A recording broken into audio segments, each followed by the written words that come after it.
දැකීම එකක්. අපි කෙසෙල් කහ දකින්නවා. කෙසෙල් කන හදින කලින්. ඊට පස්සේ කෙසෙල් මුයි එනකොට දකින්නවා. ඔය කෙසෙල් කන ආවට පස්සේ දකින්න. දැකීම එකක්ද? එහෙම නැත්නම් දැකීම තුනක්ද?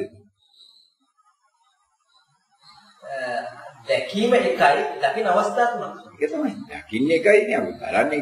දකින්න කෙසෙල් ගහන්නේ. කෙසෙල් ගහ දකින්නකොට මුවේ නැති නිසා ඉතින් මුවේ පේන්නේ. මුවේ තියෙනවා මුවේ පේනවා. කෙසෙල් කන තියෙනවා ඉතින් මුවේ නෑ කෙසෙල් කන පේනවා. එතකොට දකින්නේ එකක්, ඒක දකින්න අවස්ථා තුනක් තියෙනවා. දකින්න අවස්ථා තුනක්. ඒ මොනවාද අවස්ථා තුනක්? ඒ නිසා දැන් මෙතනදී හරි ගත්තොත් අපි ධාතු මනසිකාරය හදාගත්තා ධාතු මනසිකාරයට එන්න කලින් දකින්න පුළුවන් අවස්ථාවක් තියෙනවා. ධාතු මනසිකාරය දකින්න පුළුවන් අවස්ථාවක් අර සිතුවිල්ලක් විතර ධාතු මනසිකාරය පව කළ සිතුවිල්ලක් විදිහට දකින්න පුළුවන් අවස්ථාවක් තියෙනවා. සිතුවිල්ල කියලා කියන්නේ ඉලිටෙන් සිතුවිල්ල කියන්නේ මම කියන්නේ. යන්ත්‍රේ. එහෙනම් ඒ කියන්නේ මනසට දෙන්නේ නැතුව අර දැන් ඒ කියන්නේ මේ අපිට දැන් සිතුවිල්ලක් එද්දි කලින් දැනගන්න පුළුවන් ධාතු මනසිකාරය හරහා ඒ අවස්ථාව ධාතු මනසිකාරයට කලින් අවස්ථාවක් තියෙනවා. ඒක ධාතු මනසිකාරය අවස්ථාව. ඊට පස්සේ ධාතු මනසිකාරය තියෙද්දි දකින්න පුළුවන් අවස්ථාවක් තියෙනවා. ඒ කියන්නේ ධාතු මනසිකාරයේ තියෙද්දි දකින්න අවස්ථාවයි මොකක්ද කියන එකකට උදාහරණයක් කියන්නේ මොකක්ද සාක්ෂිය දාමත් ගන්න මම කෙසේ වෙන එකක් වගේ සාක්ෂිය එකකදී මෙන්න මේ සාක්ෂියෙන් තමයි මේක දකින්නේ කියලා. අනිත් ඒවාට ඒතකොට සාක්ෂි දාගන්න. ධාතු මනසිකාරය ගැන තමයි කතා කරන්න පුළුවන් නම් පැහැදිලිව. ධාතු මනසිකාරයේ මොකද්ද සාක්ෂිය කොහොමද උතන දැකීම? මොකද්ද දැකීම? ඊට පස්සේ ඒක දාගන්න. ධාතු මනසිකාරය කියන්නේ මේ ඒ කියන්නේ ධාතු මනසිකාරය කියලා ඉන්න කලින් වුණාද වෙන වෙන දැනීම් ගොඩක් දැනෙන්න ගන්න අවස්ථාවක් තියෙනවා. ඒක පරිණාම අවස්ථාව. ඊට පස්සේ ඒ දැනීම් වල එකතු වුණාට පස්සේ තමයි අපි ධාතු මනසිකාරය කියලා කියන්නේ. ඒ කියන්නේ වෙන වෙනම විසිරලා තියෙන දැනීම් ටිකක් වගේ කය දැනීම් ටික එකතන දැනුනම තමයි ධාතු මනසිකාරය කියන්නේ. අර මුල් අවස්ථාවේ වෙන වෙන තැන් වල දැනී තියෙන අවස්ථාව. ඊපස්සේ එක පොදියට දැනෙන්න ගන්න අවස්ථාවක්. ඒක අපිට කොහෙද තැනකිලා එන්නේ නෝනද ඒ අවස්ථාව. ඒකත් එතන දෙවෙනි දැකීම. තුන්වෙනි දැකීම සෝනස් ඒ දැනීමත් එක්ක සෝනස් මේ يعني තවත් මේ දැනීමෙන් ඊට පස්සේ ඉතිසලද ඊට පස්සේ එනවා ධාතු මනසිකාරයේ ඒ ප්‍රකට තීව්‍ර වුණාට පස්සේ මොකක්ද තව එන්නේ? ධාතු මනසිකාර තීව්‍රයි තව අර බෑග්ග්‍රවුන්ඩ් එකේ තව තියෙන අවස්ථාවක් දැන් ඉන්නකොටද? ධාතු මනසිකාරයෙන් තියෙනවා. තවත් දැනීම් තියෙන බව දැනීම අවස්ථාවක් තියෙනවා. ඒතකොට හතරක් ගණන් කියන්නේ. දැන් මේකේ තියෙන්නේ පළවෙනි අවස්ථාව අර කියන අවස්ථාවට කලින් ගන්නේ මේ කියවෙන්න ඕන මෙතන. ඒ කියන්නේ මුලින්ම දැන් ඇහැ වැහුවා පේනවා. ඒ කියන්නේ ඒක ඩිරෙක්ෂන් එකක් නෑ, ඉන්ඩිකේෂන් එකක් නෑ. මොකක්ද කියන්නේ? මොකක්ද කියලා හොයාගන්න බැරි නිකන් අන්ධකාරයේ තුල එළියක් තියෙනවා වගේ ගන්න. ඔව්. ඒක නිසා මම කියන්නේ ධාතු මනසිකාර කලින් අවස්ථාවේ කලින් අවස්ථාවට ඒක ඇවිල්ලා නෑ. ඒ අවස්ථාව කලින් කන්නේ මේක. මේ අවස්ථාවේ ඊට පස්සේ මේ අවස්ථාවේදී යම් කිසි දෙයක් දැනෙනවනේ අපිට. එහෙනම් අපේ ධාතු මනසිකාර දකින්න කලින් අර වෙන වෙන තැන් වල දැනීම් ස්වභාවය. ඒක එතකොට වෙන වෙන තැන් වල දැනීම් නම් දැනීම් ස්වභාවය තියෙනවනේ ඒකට. මොකක් හරි අපිට කියන්න පුළුවන්. දැන් මේ වෙලාව එහෙම ගන්න නෑනේ. මේ ඩිරෙක්ට් වෙනවා. ඩිරෙක්ට් වෙලා ඊට පස්සේ තවත් එහාට ගියාට පස්සේ තව ටිකක් දකින්න. දැන් කැමරාවේ මෙතන දීලා මෙතන ફોකස් කරාම බින්දුවේ දින උතන නම් මෙතනදී කැමරාවෙන් මුලින්ම ඉවත් වෙනකොට එයාට අහුවෙන්නේ නැහැ මුකුත්ම. ටිකක් එහාට ගියාම ටිකක් අහුවෙන්නේ. ඊටත් එහාට ගියාම ෆොටෝ එක අහුවෙන්නේ. එහෙම ගන්න මේ මන්ත්‍රය කියන්නේ. මුලම මට්ටම දිනා දෙවෙනි මට්ටම දිනා තුන්වෙනි මට්ටම. මම දෙකයි තවත් එකක්. මම දෙකයි තුනයි තමයි කිව්වේ. පළවෙනි කිව්වේ නෑ. දැන් වාහත කියපු එකට අනුව තවත් එකට යන්න පුළුවන්. ඔව්. හතරවෙනි. ඒ ධාතු මනසිකාරයේ තිවුරුනාට පස්සෙත් තියෙන පුළුවන් කියලා තමයි කියන්නේ. ඒක මොකද දෙන්නේ? ඒක නේද ධාතු මනසිකාර තියෙන්නේ ධාතු මනසික ඉංග්‍රීසි වල තව ඒවා බෑග්ග්‍රවුන්ඩ් එකේ අප්‍රකට ඒවා තව තියෙනවා. ඒක අරක කැල්ල යන්නේ. අර දඟලින් එකෙක් එනවා අනිත් උන්ට යට ඉන්නවා. මේ කණ්ඩායමක් ඉන්න බව දැනගන්න මුලින් කණ්ඩායමක් ආව බව දැනගෙන ඉන්නවා. එකෙක් ආව බව දැනගන්න. ඒකට මේ ලෝකේ එකක් ප්‍රකට වෙනකොට මේ සියල්ල අප්‍රකටයි කියන අන්න ධර්මතාවය එතන තමයි තියෙන්නේ. එතකන් මේ ඔක්කොම කියන්නේ කට වචන. කවුරුත් දැකලා නෙවෙයි කියන්නේ. දැක්කම දැකි බුදුහාමුදුරුවෝ විතරයි. වෙන කවුරුත් දැකලා නැහැ ඔබ. රහතුන් වහන්සේලෝ දැකලා නැහැ. ඕව අවශ්‍ය නැහැ රහත් වෙන්න. මේ රහත් වෙන අවශ්‍ය නැහැ වෙයි රහත් කරවන්න ඕව අවශ්‍යයි. බුදුහාමුදුරුවෝ නෙවෙයි රහත් කරවන්න පුළුවන්. ඔය දැකලා ඉතින් අන්න ඒක තමයි දැන් ඔතන දිනනවා වැදගත්කම. දැන් කොටස් හතරකට ගන්නවා. තව ඉතින් කොච්චර කඩන්න පුළුවන්ද කියලා බලන්න ඊට පස්සේ. දලවසෙන් කියනවා මෙහෙම ඕකම ඔය ප්‍රශ්න මම දිගින් දිගට අහවල උත්තර දිගින් කරනවා කියනවා. ඕක තමයි ප්‍රශ්න. ධාතු මනසිකාරයේ තුල අරමුණක් ප්‍රකට වෙන බව Tamanට දැනගන්න පුළුවන් වෙන ඉන්ඩිකේෂන් එක. කොහොමද දැනගන්නේ? ඔය දෙවෙනි එකේ තමයි එන්නේ එතකොට මේක මේ එකතු වෙනවා ඒක හිමීට එන පාර පේනවා. ඒකට ධාතු මනසිකාරයේ බොහොම ලයිට් දෙදී. තීව්‍ර නැහැ. ඒක දැනීමක් නෑ. දැන හොයාගන්නත් බෑ. දැන එහෙම්මෙන් තියෙන දැනින් තියෙනවා. හරියටම ફોකස් වෙලා නැහැ. හරියට කියන්නේ මෙතන කියලා කියන්න බෑ. ඒ කියන්නේ හරියටම ආවම තමයි කකුලේ කියන එකක් කරන්නේ. දැනට හරියටම නිවිදන් දෙන්නේ එහෙමයි. නායන නායට හරියට වෙනවා. එතන තමයි තදබල දුක ඇති. එතන තමයි හරිම දුක සත්‍ය. ඒ වෙලාවේ එතන තමයි නියම දුක තියෙන්නේ. අරමුණ ප්‍රකට වෙන්න දඟලන දැඟලිල්ල තුලයි දුක තියෙන්නේ. මහත්ය කිව්ව එක ලක්ෂ ගාණක් ඇවිල්ලා එකට පොර කෑම. ඒක තමයි ධාතු මනසිකාරය ප්‍රකට වෙන්නේ. උග්‍ර වෙච්ච දේ. උග්‍ර වුණා එකෙක් එන්න දඟලනකොට කට්ටියම එකට පොර කාලා පෙන්නන පෙනිල්ල ඔහේ ප්‍රකට වුණා. ඒකට තමයි කියන්නේ ඔළුව එකක් කොමයි කියයි කණ එකක් කොමයි කියයි බඩ එකක් කොමයි කියයි ඔය ඔක්කොම ධාතු මනසිකාරයේ තියෙන එකක් කොහොමද මේ කතා කරන්නේ ඊළඟට දාලා උඩ තමයි බෙහෙත් දෙන්නේ ඔය දොස්තර වෙන උඩ මේ ඉස්විදාදී ඉන්න දොස්තරලා කාර්යභාරය ධාතු මනසිකාරයේ තමයි උගුණේ කරන්නේ ඉතින් ඕක ඒ බෙහෙත් ගත්තත් නොගත්තත් ඊළඟ චිත්තක්ෂණයක වෙනස් වෙලා තියෙනවා එතන එකක් කොම නැහැ ඊළඟ චිත්තක්ෂණයක කොහොමද තව දැනක මේක ඉසේ කොහොමද නේද හැමදාම ඉසේ කොහොමද උඩ බඩ එකක් නැහැ බඩ එකක් කොහොමද නේද හැමදාම බඩ එකක් උඩ ඉසේ එකක් නැහැ කණ එකක් කොහොමද නේද කණ එකක් දත එකක් කොහොමද නේද දත එකක් කොහොමද පපු එකක් කොහොමද නේද පපු එකක් ධනේශ එකක් කොහොමද ධනේශ එකක් අනිත් තැන් එකක් කොහොමද නැත්තේ නෑ අනිත් තැන් වල තියෙන අනිත් තැන් වල අරක තමයි තියෙන්නේ එදා ප්‍රකට වෙලා තියෙන්නේ ඒක කොහොමද නම් කතා කරන්නේ ඉතින් ඔන්න ඔය විදිහට දැන් බලන අවස්ථා හතරකට කරලා ගිය හැටි තව කොච්චර කඩන්න පුළුවන්ද අවශ්‍ය නැහැ කැලි බල ඉතින් මේ යන්තම් එන්න පටන් ගන්නකොට ඔය ඇත්ත යන්නේ එක තැනක් ફોකස් වෙනකොට ටක් ගාලා එතනින් ඔන්න ආරම්භයක් වෙනවා මොකද යවන්නේ ඔය නේද වෙන්නේ හදට යවන්නේ රොකට් ඔව් වගේ එතන ඊට පස්සේ සූගා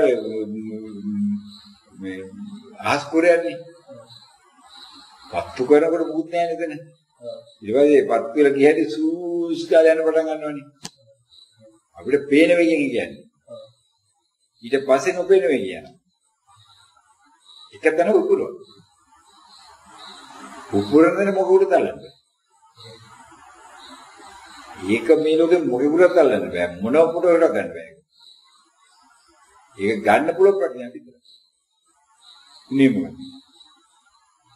ඊට පස්සේ කැටි විශ්වවිද්‍යාල කියන. ඔව්. උකුරුද එක මොකද කාට තලන්නේ නේද? කාට තලන්නේ. මොන පුරවල තලන්නේ. ලෝකෙ දින කැමරා ඔක්කොම එකතු කරලා එකට මොකස් කරලා තලන්නේ බෑ. ඒ තරම් වේගයක් නැහැ. ඒ තරම් වේගයක් තියෙන ඉතින්. ඊ ඔක්කොම වෙනස්. ඇල්ලුවොත් ෆොටෝ 10ක් ෆොටෝ කාරෝ 10 දෙනෙක් 10ක් දෙනා වගේ මගේ එක තමයි හරියන්නේ. එක එකක් කියන්නේ මගේ එක හරිය නැහැ කියලා. එක එක්කුට තලන්න බෑ. දෙන්නෙකුට එක කලන්න. 10 දෙනෙක් 10.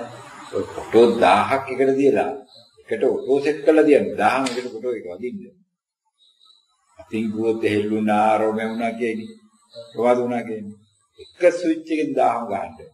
ෆොටෝ 1000ක්. ඒ තරම් වේගයක් තියෙනවා. ඒ වේගෙ තියෙන දැන් හොයාගන්න ඕන කයේද මේ රූපේද නාමයේද. ඉදාට තමයි අභිධර්මකාරීන්ට ඉදි ගලවගෙන පාර යන්නේ. ගලවගෙන යන්නේ රිදි ටික. අටපල් බුරුනේ මේ කියන්නේ. මේක අත්දැකීමෙන් බලලා පිරිසක් එක්ක සාකච්ඡා කරලා එළියට ගත්තාට ආයි රෙදි අඳින්න හම්බ වෙන්නේ නැහැ උන්ට.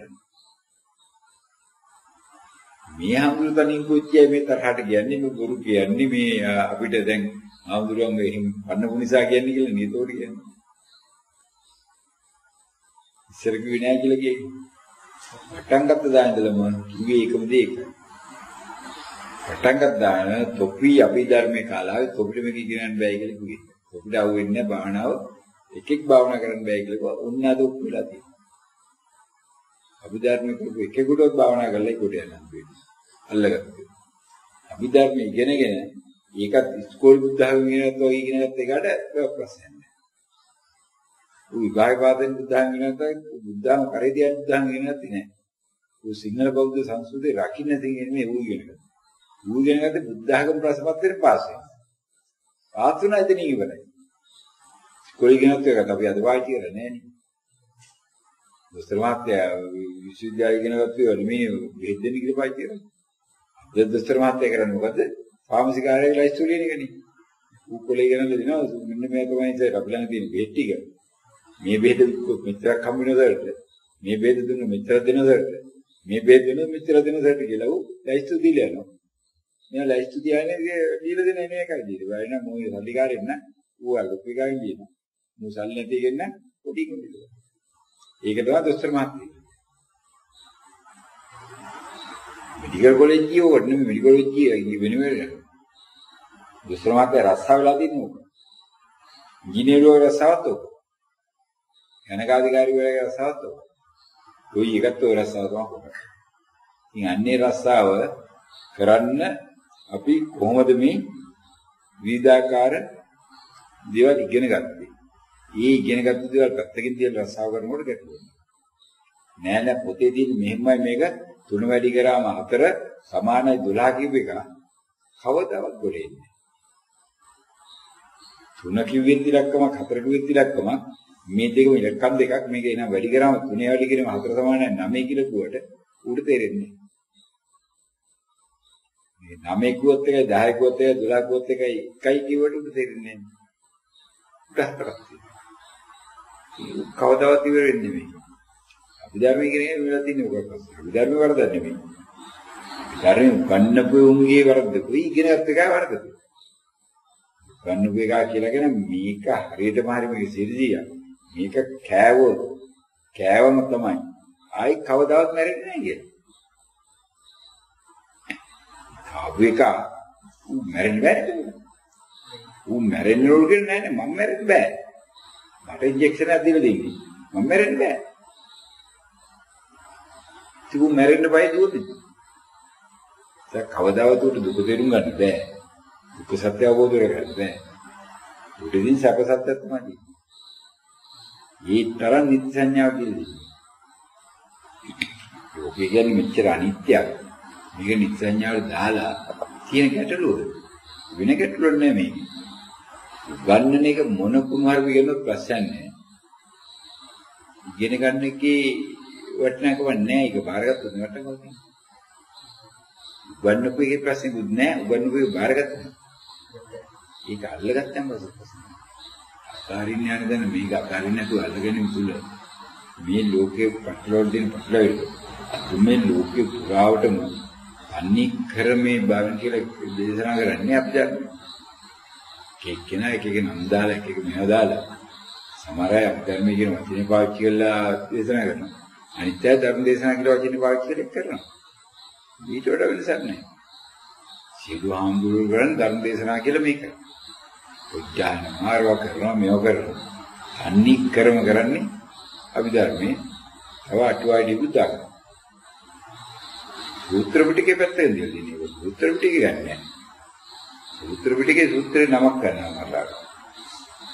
හරිද අපි ධර්මතාවයේ විකුණන්නේ. මාත්‍රිකවර පංච උපාදාන ස්කන්ධය අපි ධර්මයේ දාන්න පුළුවන් කියන්නේ. පංච උපාදාන ස්කන්ධය කියන්නේ විදිහේ ධාති දෙකක් තියෙනවා. අපි ධර්මිකයේ පංච උපාදාන ස්කන්ධය එකක්. මේ පංච උපාදාන ස්කන්ධය දෙන්නේ යකඩ වලින්. අනිත් එක පංච උපාදාන ස්කන්ධය හදලා තින්නේ ලී වලින්. එහෙම නෙවෙයි. පංච උපාදාන දෙකක්. ඔයගේ ලෝකෙක තමයි මේක තියෙන්නේ. මේ ලෝකේ හොයාගන්න මේ මහත්තුරු ඉස්සරහට ඇවිල්ලා තියෙන ප්‍රත්‍යේක රොඩු නෙවුවා. රොඩු වලට ගණගත්තේ නැහැ. ඒ කුළු විදියට ගණගත්තේ නැහැ. දෙහතල විසිකරව නේ. ඒ කුත් ධර්මවල ගණගත්තේ නැහැ මහත්තු දෙන්නම. සියයින් කළා හිටපුවා ඉන්නේ. අද සෝවන් වෙලා ලෝකෙට බණ කියනවා. ඒකවත් නැහැ. ඉතින් සෝවන් වෙන්නේ මොන රජකමකට ඕනේ නැහැ. ඕන දිලින්දුකට පුළුවන් ගුවා.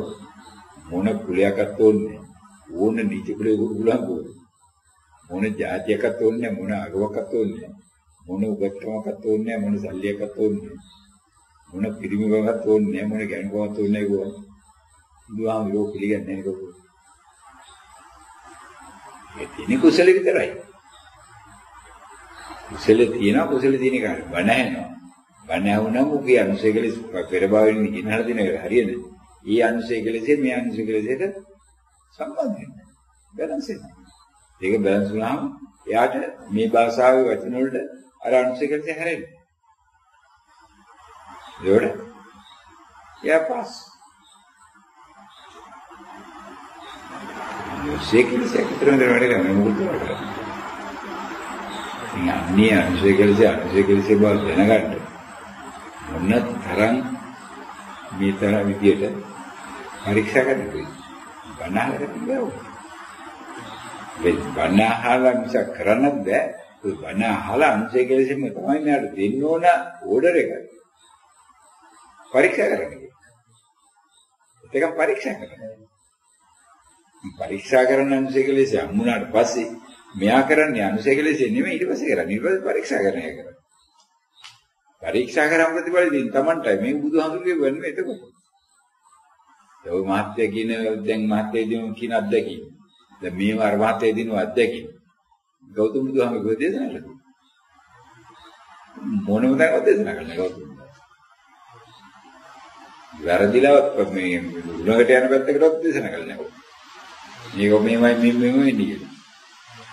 දැන් ඔය සියල්ලම ඒකට Taman පරීක්ෂා කරලා දෙන්නේ. Taman ප්‍රතිඵලෙ. දැන් මේ මාත්‍ය මේ මොන ආකාරයෙන් කවුරුත් කියලා දුන්නේ ගන්න නෙවෙයි. අංගන්නෙම දැන් මෙතන මේ කමටහන. මේ සක්මනේ හැරෙන කතාවක් මේ ඇවිල්ලා මේ ආංගු වෙන ප්‍රශ්න මතු කරාට පස්සේ අතරමැද ඒ ප්‍රශ්නය හරහාන දැන් මේක දැකීමක ඉන්න මේ ආකාරයට දැකීමක් තියෙනවා. බණ අහලා නැති නිසා ඒක දෙන අවබෝධය. බණ අහලා තිබ්බත් අවබෝධයක් නෑ මේක. ගැඹුරු ධර්මයක්. දැකලා බයි බණ අහලා ආයි දැක්ක දාන්න අවබෝධය. දකින්න ඕන බණ අහන්න ඕන ඉවසවුවා. ඒක දකින්න ඕන. ඊපස්සේ ඒක බණ අහලා ඒක ඒකාර මහත්තයා කලින් ආව ප්‍රශ්නෙට උත්තරේ මේ බණම කොහොමද එක එක මට්ටම් වලට එක එක විදිහට අවබෝධ වෙන්නේ. මම කලින් ආප්පනේ ඊට පස්සේ ආපහු භාවනා කරලා බලනකොට ආයි මේ බණේම තව විදිහට තේරෙන්නේ කොහොමද? ඒ තමයි දිගින් දිගටම කියන්නේ එකම ධර්ම දේශනාව අහන්න භාවනා කරන්න ආයි එකම අහන්න ආයි භාවනා කරන්න. ධර්ම දේශනාව වෙනස් නොකර එකම ධර්ම දේශනාවෙන් නැවත නැවත කරන්නේ එක දිගට බණ අහලා හරියන්නේ නැහැ. ඒක දිහා භාවනා කරලා හරියන්නේ නැහැ. බණ අහන්න ඕන භාවනා කරන්න ඕන බණ අහන්න ඕන භාවනා කරන්න. මාරු කරගෙන ගියා දෙකම එකට බැලන්ස් වෙනවා. භාවනාවේ තිබෙන ප්‍රමාණයට සාපේක්ෂව ධර්ම දේශනාව තේරෙනවා. ධර්ම දේශනාවේ තේරිච්ච ප්‍රමාණයට සාපේක්ෂව ඊළඟ භාවනාව කරනවා. ධර්ම දේශනාව කියන්නේ භාවනාවට දත්ත සැපේ. භාවනාව කරන්නේ ධර්ම දේශනාවට දත්ත සැපේ. එකක ඉන්පුට් එක අනිත් එක අවුට්පුට් එක. එහෙම වෙලා තියෙනවා.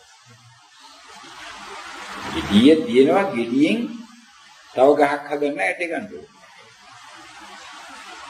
ඒගොල්ලෝ ඇටින් ආයි තව කෙනෙක් ගහක් හදන්න. ගහෙන් ගෙඩියක් හදන්න. ඒකයි